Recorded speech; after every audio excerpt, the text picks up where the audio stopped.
कहते हैं ना, जहां चाह होती है वहां राह भी होती है। और इस कहावत को अपने जीवन से सच साबित किया मनोज कुमार ने। यह कहानी है उस बालक की जिसका जन्म एक ऐसे गांव में हुआ जहां न तो बिजली थी, न पक्की सड़कें और न ही अच्छे स्कूल।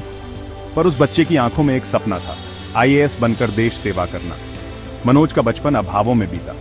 पिता मजदूरी करते थे, माँ खेतों में काम, घर मिट्टी का था, छत टपकती थी और किताबें पुराने अखबारों और फटे फटे पन्नों से पढ़ना शुरू किया। जब स्कूल जाते थे तो पैरों में चप्पल तक नहीं होती, लंबी दूरी पैदल तय करनी पड़ती और दोपहर को भूखे पेट पढ़ाई करनी पड़ती। लेकिन मनोज ने कभी शिकायत नहीं की। वो अक्सर कहते, गरीबी मेरी कमजोरी नहीं, मेरी ताकत बनेगी।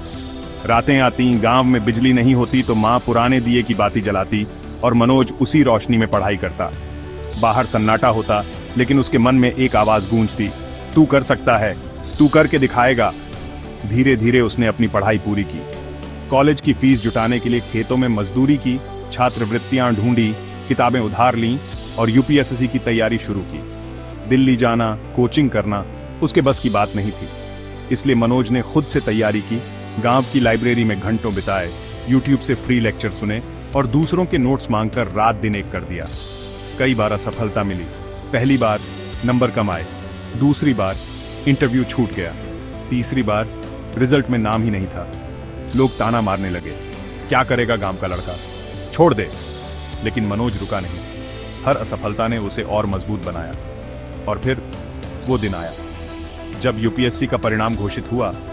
लोग दौड़ पड़े मनोज के घर की ओर। मां की आंखों में आंसू थे, पिता की हथेलियां कांप रही थीं और पूरा गांव एक ही नाम से गूंज रहा था, आईएएस मनोज कुमार। मनोज ने न केवल परीक्षा पास की, बल्कि टॉप रैंक लाकर यह सिद्ध कर दिया कि सपनों का कोई जात, धर्म या बैकग्राउंड नहीं होता। आज मनोज एक सम्मानित आईएएस अधिकारी हैं, लेकिन उन्होंने अपनी जड़ों को नहीं छोड़ा। वे आज भी गांव-गांव जाकर युवाओं को पढ़ाते हैं, गरीब छात्रों को गाइड करते हैं और कहते हैं, मैं खुद उस अंधेरे से निकला हूं, अब औरों को उजाला दिखाना मेरा धर्म है। सीख इस कहानी से, मेहनत का कोई विकल्प नहीं। परिस्थितियां कुछ भी हों, अगर इरादा सच्चा हो, मंजिल मिलती है। और सबसे जरूरी, जिसे कोई उम्मीद नहीं देता, वही अक्सर इतिहास लिखता है। तो दोस्तों, अगर ये कहानी आपके दिल को छू गई हो, तो इसे अपने दोस्तों तक जरूर पहुंचाएं। कमेंट में लिखें, सलाम है संघर्ष को, जय हो मनोज कुमार को। और ऐसे ही प्रेरणादायक वीडियो के लिए चैनल को सब्सक्राइब करना न भूलें।